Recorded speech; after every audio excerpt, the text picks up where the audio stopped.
You know that feeling when you want to get your head around something fascinating, but the idea of sifting through just like tons of information feels, well, like a chore. Yeah, totally overwhelming sometimes. That's where we come in.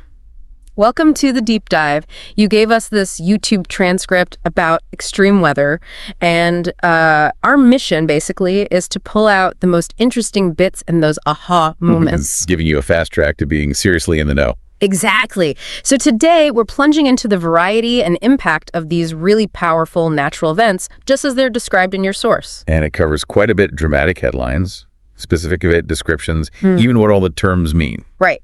So let's dive in. The transcript paints this vivid picture of a world grappling with a whole series of major weather events. It really does. And it starts off with a bang, doesn't it?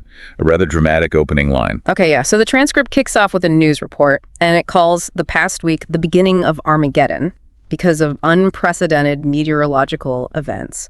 Armageddon, I mean, that's a word you don't hear every day in the weather forecast. No, definitely not your typical Monday morning weather chat, is it? Yeah. As the transcript clarifies, Armageddon here is referring to, the end of the world through some massive catastrophic event. Biblical proportions, basically. Pretty much. Yeah. Think big destruction. Right. But what I found interesting is that the host in the transcript immediately sort of pumps the brakes on that a bit, pointing out that these kinds of events, they happen somewhere on the planet pretty much every day. And they've actually been quite frequent recently. That's a good point. It definitely puts that end of the world headline into a different light, doesn't it? Yeah, it does. Kind of underscores that while, a string of intense events might feel apocalyptic, significant weather phenomena are, an ongoing reality. And that brings us to the term meteorological event itself. Right. Simply put, as the transcript notes, it's anything related to the weather. It's the bread and butter of meteorology, the science of the atmosphere and weather patterns. Studied by meteorologists. Or, as lots of people still call them, weathermen. Meteorological events, got it. So the transcript then walks through a whole bunch of these events that apparently happened pretty recently. Let's start with one that sounds really dangerous. An avalanche. Oh, yeah, avalanche, yeah. Imagine a huge amount of snow just built up on a mountainside, and then suddenly it breaks free and just rushes downhill. Wow. That's an avalanche. And the main danger, as the transcript highlights, is being buried under all that incredibly heavy snow. Terrifying. It is. The source mentions a pretty significant avalanche in the Swiss Alps. But luckily, because it was extremely cold. Wait, because it was cold, how does that help? Well, it seems no one was actually hurt. It's a bit counterintuitive, maybe. But the extreme cold meant fewer people were likely out and about in those high-risk mountain areas. Ah, okay. So the conditions that caused it also kept people away. That is a surprising twist. It is, isn't it? Okay, sticking with the snow theme, next up is a blizzard in the U.S. Midwest. How's a blizzard different from an avalanche? Okay, the key difference is really in the action. An avalanche is about snow that's already there moving all at once. A blizzard, on the other hand, is the storm itself. Right, the storm. Characterized by heavy falling snow. And the defining feature of a blizzard is really severely reduced visibility. Just snow coming down so hard you can barely see. Like a white wall. Exactly. The transcript gives the example of schools and universities having to close across the U.S. Midwest because of one of these storms. So falling snow, can't see much, that's a blizzard. Makes sense. Now, a complete change of pace. The transcript talks about a drought in Ecuador. What exactly is a drought? And, why is it such a big concern? Well, a drought is essentially just a long, long period without any significant rain. The land just gets completely parched, dry. Okay. And the big problem, as the transcript points out, is pretty obvious. If the land is too dry, you can't grow food. And that can lead to food shortages, even potentially starvation in severe cases. It is. The specific drought mentioned in Ecuador lasted 6 months. And it didn't just hurt farming, it actually forced a hydroelectric power plant to shut down. Hydroelectric, that's power generated by water, right? The transcript touches on that. Exactly. Hydro means water.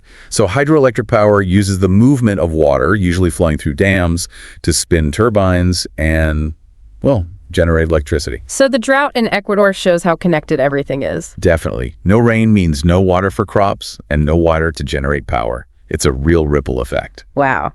Okay. Next up, the transcript details a major earthquake in Chile. It registered 7.5 on something called the Artur scale, What can you tell us about that scale? The capital R seems specific. Yeah, the Arcturus scale with that capital R you noticed, it's used to measure the strength or magnitude of an earthquake. Okay. It's a logarithmic scale, generally ranging from 0 up to 10, although a magnitude 10 event is considered practically impossible. Logarithmic, meaning bigger jumps. Right. Each whole number jump means about 10 times more shaking and roughly 32 times more energy released. So a 7.5 is way, way more powerful than, say, a 6.5. Okay, got it. And the transcript mentions billions, literally billions in losses from this earthquake in southern Chile. It just highlights the immense destructive force these things have. Billions. That's just staggering. And the news report in the transcript, it doesn't stop there. Next, they mention a major volcano erupting in Mexico. What are some key things to understand about volcanoes? Well, a volcano is basically a mountain, right? But it's got an opening where molten rock lava can erupt from deep inside the earth. Erupt, not just open. Right, erupt is the better word. It implies a sudden, often explosive release of material. And these eruptions can have really widespread consequences. Like what? In the case of the Mexican volcano in the transcript, it apparently led to major floods and also landslides. Landslides, yeah, we hear about those quite a bit after other kinds of disasters too. What exactly is a landslide? Think of it as earth, rocks, maybe debris, all moving down a slope together. The transcript notes they're often triggered by things like heavy rain saturating the ground, or, like here, volcanic activity, or even earthquakes destabilizing hillsides. So kind of like an avalanche, but with earth and mud instead of snow. Exactly. Similar destructive potential, just different material. So the volcano erupts, causes floods and these destructive landslides. And then just adding to the list, Hurricane Liliana hits Mexico's coast. Another major event. We all have a general idea of what a hurricane is, I think. Yeah, a big swirling storm. Right.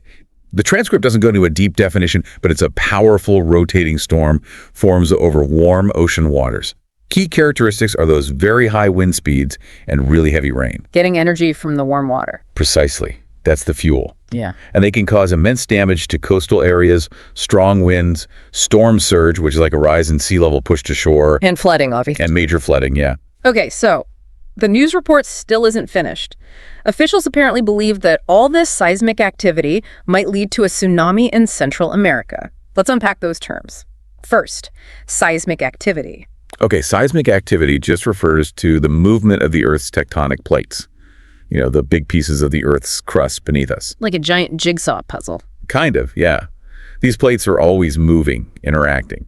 And that movement is what causes both earthquakes and volcanic eruptions. So more movement means more risk. Exactly. The transcript highlights that this increased movement in the region made officials worry about a potential tsunami hitting places like Honduras, Guatemala, and Panama. Right. And a tsunami, that's the giant wave, isn't it? The transcript even mentioned the sort of unusual spelling, hinting it's not originally English. That's right. Tsunami is actually a Japanese word. I mean, harbor wave. Harbor wave. Interesting. Yeah. And it's a series of incredibly large ocean waves, sometimes hundreds of feet high, most often caused by underwater earthquakes or maybe volcanic eruptions that suddenly displace a huge amount of water. Like the 2004 one in Southeast Asia. Exactly. Yeah. The transcript mentions that devastating 2004 tsunami, Indonesia, Thailand, Vietnam, tragically showed just how destructive they can be. Just unimaginable power. The transcript used an analogy, didn't it? Like shaking a bucket of water. Yeah, it's a simple but pretty effective way to think about it. If you suddenly jolt a bucket of water, right, you create this wave that sloshes across. An underwater earthquake does something similar, but on a colossal scale. It suddenly pushes up a massive column of water. Generating these huge waves. Huge waves that can travel across entire oceans, carrying immense force. Wow. So this fictional news report paints a pretty dramatic picture overall. Very dramatic. But then it gets a little more personal, doesn't it, when the speakers in the transcript start sharing their own experiences. Yeah, one of them mentions having lived through several earthquakes and even seeing a volcano erupt while living in Ecuador. Right, and Ecuador's in a region known as the Volcano Alley, or the Circle of Fire part of the Andes. It's just notorious for high levels of seismic and volcanic activity.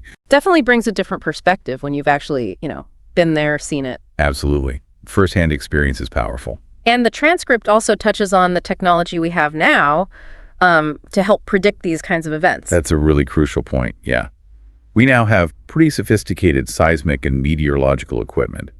Scientists can monitor tremors in the ground, changes in volcanoes, atmospheric conditions. Giving people warnings. Hopefully, yes. Providing early warnings can help communities prepare, maybe evacuate, and hopefully mitigate the impact of these natural hazards. That's good to know. The transcript then brings up some history, using the example of Mount Vesuvius in Italy. Ah, Vesuvius. Yeah. A truly devastating eruption back in ancient times, 79 AD. Destroyed Pompeii and Herculaneum. Yeah, exactly. Yeah. Buried them. But it also had this surprising historical benefit, didn't it? How so? Well, the layers of volcanic ash that just engulfed those cities acted like a remarkable preservative. So centuries later, archaeologists could uncover incredibly well-preserved artifacts. Giving us a snapshot of Roman life. An invaluable snapshot. Yeah. Yeah. It's a fascinating example of destruction leading eventually to discovery.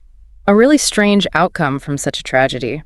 And the Ecuador connection pops up again, too, with the mention of a large lake formed inside a volcanic crater. Yes, it really drives home the immense scale and power we're talking about. It's hard to really grasp these geological forces until you hear about, entire mountaintops just being blown away. Leaving behind these huge holes. Huge depressions, craters, Yeah. which can then fill with water over time, creating these vast lakes where a volcano once stood. Just incredible power. Definitely. Now, towards the end of this section in the source, the original speakers on the YouTube channel, they invite their listeners to share their own stories. Right, personal stories of experiencing extreme weather, typhoons, hurricanes, tornadoes, that sort of thing. It really highlights just how widespread these events are, doesn't it? How many people around the world have been directly affected by something like this? It really does. And they also do a quick vocabulary review at the end of that segment. Oh, yeah, reinforcing the definitions. Yeah, terms like blizzard, drought, hurricane, tsunami, seismic activity. Just a quick recap, which is pretty useful to help tie it all together. So this deep dive into the YouTube transcript, it's definitely covered a lot of ground, from those really dramatic headlines right through to personal stories and the science behind it all. It really emphasizes the diverse and often, frankly, overwhelming power of the natural world. Absolutely. And it's important to remember how interconnected these things often are, like you said earlier. Right. Earthquakes triggering tsunamis, volcanic eruptions leading to landslides and floods.